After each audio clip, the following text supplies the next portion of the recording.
You ask Tiger to solve. This deals with linear equations with one unknown. The final result is x equals -4. Let's solve it step by step. Simplify the expression. Expand the parentheses.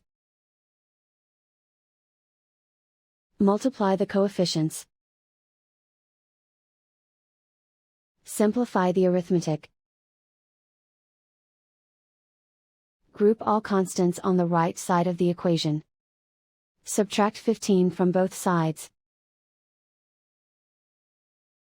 Simplify the arithmetic.